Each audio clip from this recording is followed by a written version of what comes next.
Bonjour à tous et bienvenue au grand quiz de la langue française. Aujourd'hui, je vous propose un défi linguistique captivant, un voyage à travers les subtilités et les merveilles de notre belle langue. Aurez-vous l'étoffe d'un véritable expert de la langue de Molière? Nous allons le découvrir dans un instant. Le concept est simple, mais attention, il vous faudra être rapide, attentif et surtout fin connaisseur. Ce quiz se déroulera en 3 manches, chacune avec 5 questions afin de mettre à l'épreuve vos connaissances. Première manche, des questions à choix double. Vous n'aurez que 2 propositions pour chaque question. Un premier échauffement pour tester vos connaissances. Deuxième manche, les choses se corsent. Cette fois, vous aurez 4 propositions. Ce sera le moment de faire preuve de précision et de finesse. Troisième et dernière manche, plus de propositions. Cette fois, il vous faudra donner la bonne réponse directement. C'est la manche finale. Seuls les vrais experts de la langue française réussiront. Prêts à relever le défi? C'est parti! Commençons avec la première manche. Vous devez répondre à 5 questions, chacune avec 2 propositions. À vous de choisir la bonne réponse. Le mot patio que l'on utilise en français pour désigner une cour intérieure vient de quelle langue? A. Italien ou B. Espagnol?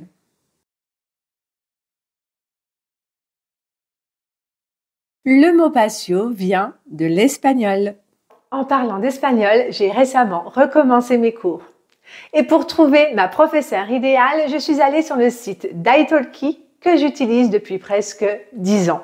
Ce que j'aime sur italki, c'est que vous pouvez prendre des cours individuels, ce qui vous permet de progresser plus rapidement et plus efficacement. En effet, grâce aux cours privés, vous pouvez avoir une leçon individuelle personnalisée qui correspond complètement à vos besoins.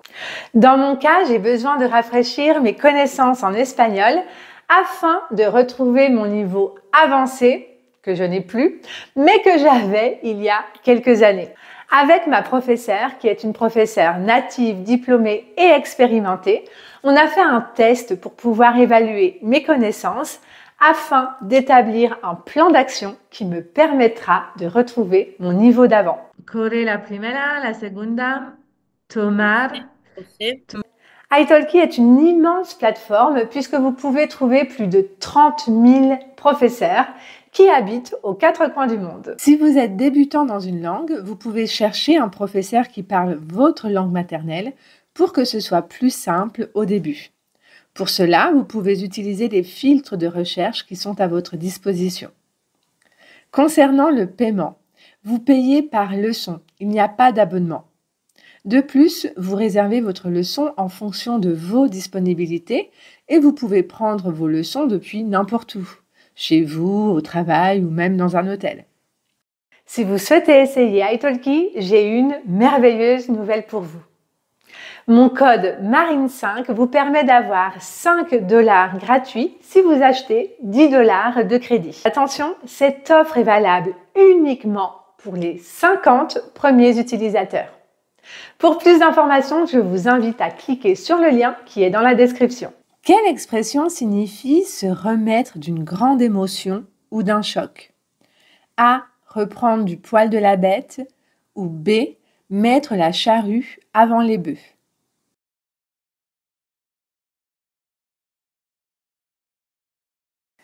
La bonne réponse est la réponse A. Reprendre du poil de la bête. Cela signifie retrouver des forces ou aller mieux après un coup dur. Quel mot désigne une critique très violente, souvent publique? A. Une apologie ou B. Une diatribe?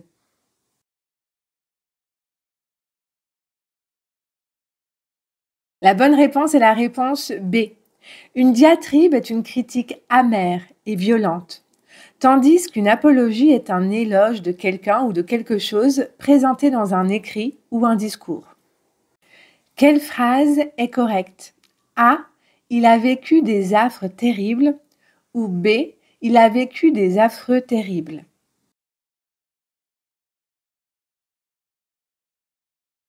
Il a vécu des affres terribles. Affre est un nom féminin pluriel désignant de très grandes angoisses, des tourments physiques, intellectuels ou moraux, alors que affreux est un adjectif. Quel est le plus que parfait du verbe croire conjugué à la première personne du pluriel? A. Nous avons cru. B. Nous avions cru.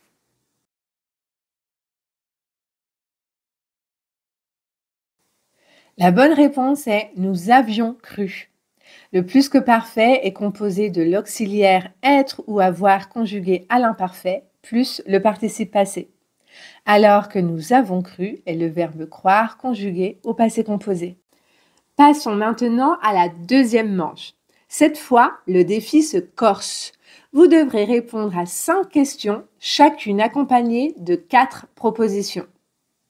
À vous de faire preuve de finesse et de précision pour trouver la bonne réponse. Quelle phrase est correctement orthographiée?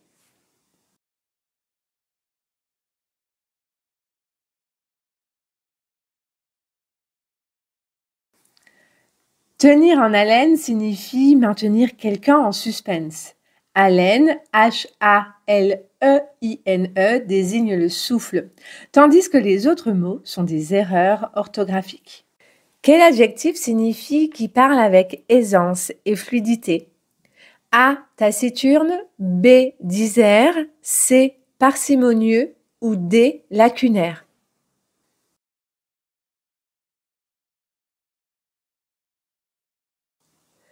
Taciturne décrit quelqu'un qui reste volontiers silencieux, renfermé, qui n'est pas d'humeur à faire la conversation. Parcimonieux signifie avare, économe à l'excès. La définition de lacunaire est la suivante, qui présente des lacunes, des manques. La bonne réponse est la réponse B, disert, qui signifie bavard et éloquent. Quelle est la bonne conjugaison du verbe vaincre au passé simple à la troisième personne du pluriel? A. Ils vaincussent. B. Ils vainquèrent. C. Ils vainquirent. Ou D. Ils vainquurent.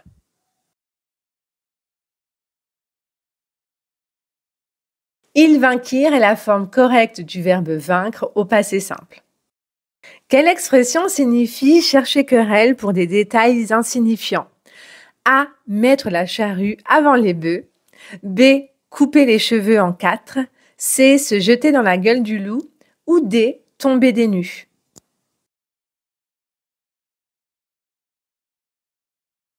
Couper les cheveux en 4 signifie pinailler sur des détails. Quel mot désigne une personne qui fait preuve de subtilités argumentatives excessives, qui discute de façon pointilleuse? A. Un affabulateur. B. Un ergoteur. C. Un sycophante. Ou D. Un panégyrique.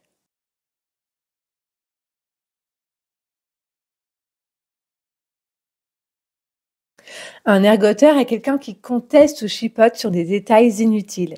Ici, c'était donc la bonne réponse. Un affabulateur est une personne qui transforme la réalité, qui construit des récits purement imaginaires.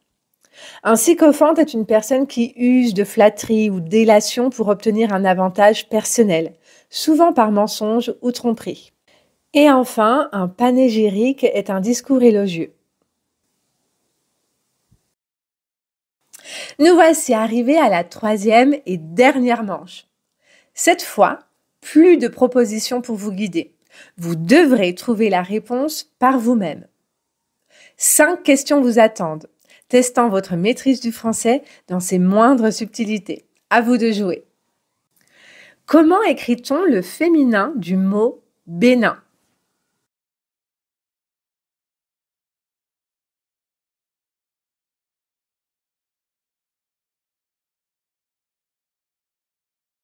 Ce mot s'écrit bénigne. B, E accent aigu, N-I-G-N-E. Quel mot désigne une peur irrationnelle et excessive?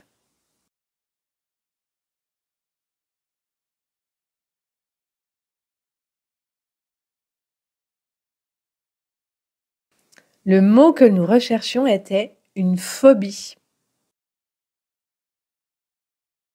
Quel est le passé simple du verbe mourir à la troisième personne du singulier?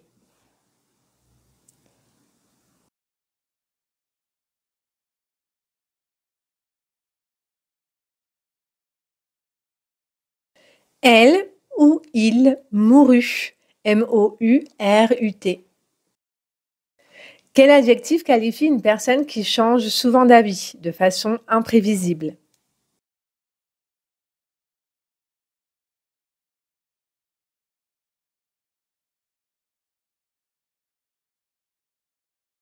L'adjectif que nous recherchions était versatile. Dernière question. Trouvez l'erreur qui se cache dans cette phrase. Les invités se sont succédés tout au long de la soirée et chacun d'entre eux ont apporté un cadeau.